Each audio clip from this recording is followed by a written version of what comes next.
आप देख रहे हैं इंस्टार न्यूज। बटाला में दो कांग्रेस के उच्च नेताओं में पिछले 3 सालों से चली आ रही गुटबाजी एक बार फिर उस समय उजागर होती दिखाई दी जब कांग्रेस द्वारा बटाला के बनाए गए नगर निगम ऑब्जर्वर कैबिनेट मंत्री ओपी सोनी नगर निगम चुनावों की कांग्रेस वर्करों के साथ कांग्रेस भवन में पहली चुनावी मीटिंग करने पहुंचे तो कांग्रेस के अश्विनी शेखड़ी और तृप्त राजेंद्र सिंह बाजवा के वर्करों ने ओपी सोनी के सामने ही एक दूसरे के खिलाफ नारेबाजी और गाली गलौज करना शुरू कर दिया और साथ ही एक दूसरे को देख लेने की धमकियां देनी भी शुरू कर दी। जब ये गर्मा गर्मी मंत्री ओपी सोनी और पुलिस की पकड़ में नहीं आई तो ओपी सोनी ने स्टेज के ऊपर से ही गुस्सा दिखाते हुए ऐलान किया कि अगर आप लोग ऐसी हरकतों से बाज नहीं आए तो पार्टी में से निकलवाने की लिखित शिकायत करूंगा। ये बात सुनकर सभी का गुस्सा शांत हुआ।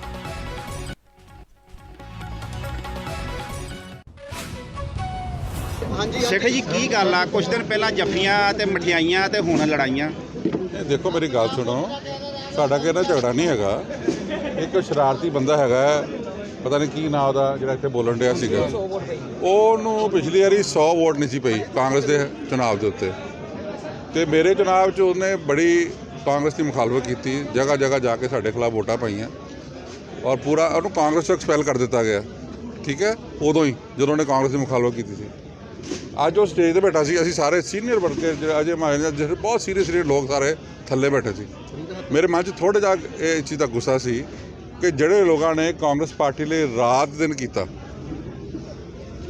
रात सर्दियां च बंदे सुते नहीं कई दिन, वो बंदे दे थल्ले बैठे आ ते वो बंदा जिन्हें कांग्रेस की पेट च छुरा कोपिया वो बंदा उपर बैठा है। फिर गुस्सा तालेबानी सोचना सुनते लोग गल, गुस्सा तालेबानी लोग गल। ਹੁਣ ਜਦੋਂ ਅਸੀਂ ਭਾਸ਼ਣ ਕਰ ਰਹੇ ਸੀ, ਅਸੀਂ ਤਾਂ ਗੱਲ ਕਰ ਰਹੇ ਸੀ ਪਾਰਟੀ ਦੇ ਸਾਂਝੇਵਾਲ ਦੀ, ਉਹਨੂੰ ਜਾਣ ਕੇ ਬੁਲਾਇਆ ਗਿਆ। ਉਹ ਬੁਲਾਇਆ ਤਾਲੇਬਾਨੀ ਸੋਚ ਨਹੀਂ ਹੈ, ਹੋਰ ਕਿਸੇ ਨੇ ਨਹੀਂ ਬੁਲਾਇਆ। ਅਸੀਂ ਕਾਂਗਰਸ ਦੇ ਵਿੱਚ ਕਾਂਗਰਸੀ ਹੈਗੇ ਤੇ ਕਾਂਗਰਸ ਦਾ ਤਾਲੇਬਾਨੀਜ਼ਮ ਅਸੀਂ ਕਰਨ ਨਹੀਂ ਦੇਣਾ ਤੇ ਜੇ ਅਸੀਂ ਹੁਣ ਵੀ ਸੁਣ ਲਈਏ ਤੇ ਫਿਰ ਇਹ ਪੰਜਾਬੀਆਂ ਦੀ ਗੈਰਤ ਦੇ ਖਿਲਾਫ ਹੋਏਗਾ। ਇਲੈਕਸ਼ਨਾਂ ਦਾ ਕੀ ਕਹੋਗੇ ਫਿਰ ਆਉਣ ਵਾਲੇ ਜੇ ਇਦਾਂ ਹੀ ਫੁੱਟਬਾਜੀ ਨਜ਼ਰ ਆਈ ਤੇ? ਕੋਈ ਫੁੱਟਬਾਜੀ ਨਹੀਂ ਹੈ। ਕਾਂਗਰਸ ਪਾਰਟੀ ਜਿਹੜੀ ਆ इंडियन नेशनल कांग्रेस के चुनाव झंडे थले चुनाव लड़ेगी। जिन्होंने पार्टी टिकट देगी, मैंने स्टेज तक क्या मैं उसकी मदद कराँगा, पूरी मदद कराँगा। मैं सिर्फ सोच की गल कर रहा कि एक तालिबानी सोच की चीज़ कि भी अपनी अथॉरिटी नूं मिसयूज करके बंदिਆਂ ਨੂੰ दबा के उत्ते राज करने की गल करनी, वो गल ठीक नहीं है। कांग्रेस पार्टी डेमोक्रेसी विचारधारा की पार्टी है। तुसीं अपने विचार रखो, असीं अपने विचार रखो, जिहड़ी गल सही है, जिहड़ी लोकां लई बेनीफिट वो करिए। ये नहीं होना चाहिए कि क्योंकि मैं अज जित के कुर्सी पर बैठा तो मेरी अथॉरिटी है। जे इत्थे उद्घाटन होने ने तो घट्टो घट्ट कांग्रेस के जिहड़े लीडर उन्होंने तो सद्दिया जाए। 10 दिन चोरी उद्घाटन हो रहे हैं, वो ठीक नहीं है। ये बहुत माड़ी गल होई आ। मैं कुछ उत्थे जो कुछ सारा कुछ वेखदा रहा वां, मगर शेखड़ी साहब ने भी जो कुछ किया वा वो भी माड़ा वा। जे मनजीत ने बाद च बोलिया वा वो भी माड़ा वा। एडे वड्डे लीडरां दी ड्यूटी लाई होवे, प्रभावी बनाया होवे ते साडा इंप्रैशन की गया वा उन्हां दे विच। असीं आपस दे विच लड़ सकने आ, घुल सकने आ, मगर किसी दे आए सानूं ये चीज़ां नहीं होणियां चाहीदियां। देखो मेरा तजर्बा, मैं अश्विनी शेखड़ी के पिता जी नाल सन 71 तो लगा हूँ। अज तक मैं अपनी पार्टी के रहा वाँ, मैं ऐं दे ऐं नहीं होया भावें जिन्ने मर्जी लोग गए होंगे। मैं क्या जी मैं एको पार्टी के इत्थे ही रहना। नहीं, मैं नहीं वेख्या। ये ठीक है, नारेबाजियां होंदियां होईयां जो टिकटां की वारी आती सी, नारेबाजियां MLA दी टिकटां होंदियां सी, मगर MC दी टिकटां दे विच अज तक इहो जी नारेबाजी नहीं हुई ते ना होनी चाहिदी सीगी। मैं तो अपनी पार्टी नूं भेजांगा, बाजवा साहब साडे लीडर है, उन्होंने दांगा इत्थे ये गल जिन्नी भी हुई है माड़ी हुई है, मगर लीडरां नूं जिहड़ा वा सोचना चाहिए गल करन दे विच। ਤੁਹਾਨੂੰ ਲੱਗਦਾ कि सीनियर लीडरशिप स्टेज पर होवे ते ਉਹਦੇ ਸਾਹਮਣੇ ਇਸ ਤਰ੍ਹਾਂ ਦਾ ਵਰਤਾਓ ਕਰਨਾ ਜਾਂ ਇਸ ਤਰ੍ਹਾਂ ਦੀ ਗਾਲੀ ਗਲੋਚ ਕਰਨੀ ਵਰਕਰਾਂ ਦੇ ਉੱਤੇ, ਜਨਤਾ ਦੇ ਉੱਤੇ ਕੋਈ ਬੁਰਾ ਅਸਰ ਨਹੀਂ ਪੈਂਦਾ ਇਹਦਾ? बिल्कुल जी, साडे जिहड़े लीडर साहब ने गालां कढ़ियां ने, बिल्कुल वर्करां दे उत्ते बहुत माड़ा असर पैंदा। ये कदे नहीं होना चाहिए। ਜਦੋਂ कि सोनी साहब उत्थे मौजूद सा, उन्हां सारा कुछ वेख्या तो वो उत्ते हाई कमांड नूं वो गल पहुँचाउणगे। जिहड़ा भी दोषी होएगा हाई कमांड वेख के उन्हें सजा देवेगी। ਤੁਹਾਡੇ ਵੱਲੋਂ ਵੀ ਕੋਈ ਲਿਖਤੀ ਸ਼ਿਕਾਇਤ ਕੀਤੀ ਜਾਏਗੀ ਹਾਈ ਕਮਾਂਡ ਨੂੰ?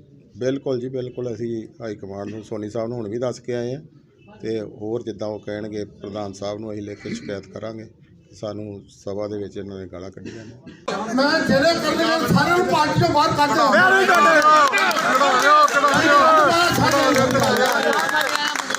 ਕਢਾਓ ਭਾਜੀ। ਦੰਦ ਪਾ ਇਹ ਕੋਈ ਮਾਹੌਲ ਹੈ ਤਾਂ ਤੁਸੀਂ ਮਾਹੌਲ ਖਰਾਬ ਕਰਕੇ ਰੱਖਦੇ ਸਾਰਿਆਂ ਨੂੰ। ਤਾਂ ਵੀ ਤੁਸੀਂ ਲੀਡਰ ਹੋ। ਦੰਦ ਪਾ ਤੁਸੀਂ ਖਿੱਚਿਆ ਜੋ ਤੁਸੀਂ ਵੀ ਤੇ ਹੋਰ ਤੇ ਤੁਹਾਨੂੰ ਪਤਾ ਮੈਂ ਇੱਥੇ ਆਇਆ, ਮੈਨੂੰ ਯਾਦ ਹੈ ਉਹ ਸਾਰੇ ਤੁਸੀਂ ਦੰਦ ਪਾਇਆ ਤੁਸੀਂ ਤਨ ਕੇ ਬਾਹਰ ਮਾਰੂਗੇ ਸਾਰੇ ਪਾਰਟੀ ਤੋਂ। बैठो आराम से बैठो चौथ टाइम को तो चलो काका तुम तो मैं कल ही ये को स्ट्रेंथ ना तो मैं बोला चलो भाई चलो नेशनल लेवल पे पार्टी इलेक्शनां होण जा रही ने कमेटियां दियां कारपोरेशन दियां। सो एज ए ऑब्जर्वर मेरी पार्टी ने इत्थे ड्यूटी लाई है। सो अज मैं आया सारे वर्करां नूं मिलिया। सो इन्हां नूं रिक्वेस्ट कीती आ सारे जिहड़े साडे कांग्रेस दे वर्कर्स ने उन्हां रिक्वेस्ट कीती आ जिहड़े जिहड़े चाहवान ने जिहड़े इलैक्शन लड़ना चाहुंदे ने अपनियां 12 तरीक तक एप्लीकेशनां दे देन। सो उन्हां ते फिर विचार कीता जाऊगा। जिहड़े साडे कैंडीडेट बनणगे बड़ी सोच समझ के कैंडीडेट बनाए जाणगे क्योंकि बटाले की जी कारपोरेशन बनन जा रही है। सो साडा बड़ा इतिहासक शहर है बटाले का। सो यदी डिवेलपमेंट पार्टी कांग्रेस पार्टी ने पहलों भी बहुत कराई है। सो हुण भी बहुत डिवेलपमेंट होने वाली है। सो कांग्रेस पार्टी जी इत्थे अपनी कारपोरेशन बनाएगी। सो काम की तुसीं गल कीती, काम ते बटाले च भी बहुत होए ने इसे सरकार दे विच दौरान।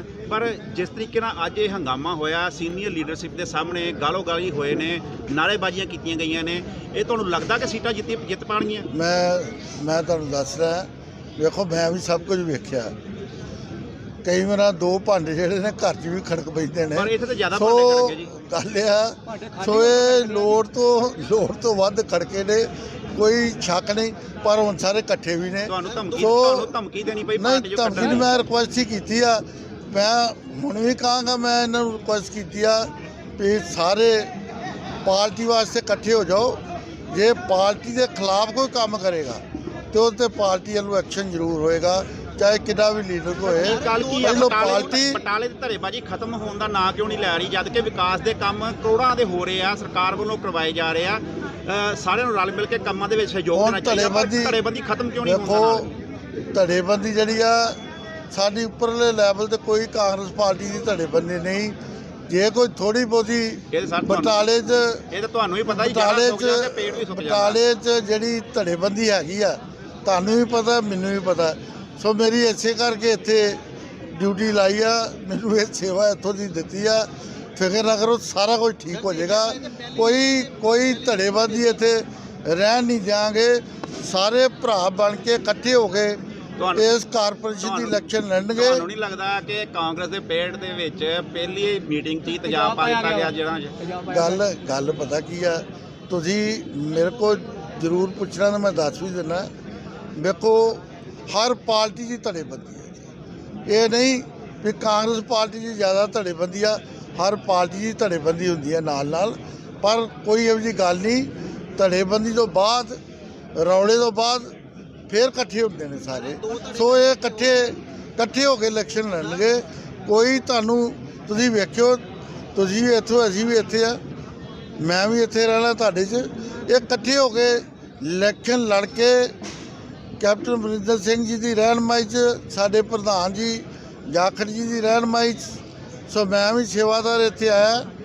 सो 50 ਦੀਆਂ 50 सीटां जिहड़ियां ने कौंसलां दियां वो कांग्रेस पार्टी इत्थे जितूगी। इन्हां दे सारिਆਂ ਦੀ उम्मीद करिए कि इलैक्शन ਦੇ ਵਿੱਚ ਇਦਾਂ ਦੀ ਫਿਲਮ ਫਿਰ ਦੇਖਣ ਨੂੰ ਨਹੀਂ ਮਿਲੇਗੀ। नहीं हुण नहीं मिलेगी तुहानूं। इन्हां ਜਿਹੜਾ ਚਾਅ ਲਾ ਲਿਆ, इन्हां ਚਾਅ ला लिया। हुण एक वार ही हुंदा, दूजा तुसीं वेख ही लिया, मेरे ਵੱਲੋਂ भी थोड़ा तुसीं वेख लिया। सो गल है भी इन्हें चाह ला लिया। अज मैं भी इन्होंने आख्या चाह ला लो, कोई नहीं गुस्सा गासा जो पुराना है तुम कढ़ लो, कोई गल नहीं। ਸੋ ਮੈਂ ਵੀ 10 ਮਿੰਟ ਵੇਖਦਾ ਰਿਹਾ ਨਾ, ਗੁੱਸਾ ਕੱਢ ਲਿਆ ਆਪਣਾ। ਹੁਣ ਇਹਨਾਂ ਆਪ ਹੀ ਕਹਿ ਦਿੱਤਾ ਨਾ ਕੋਈ ਗੱਲ ਨਹੀਂ ਅਸੀਂ ਠੀਕ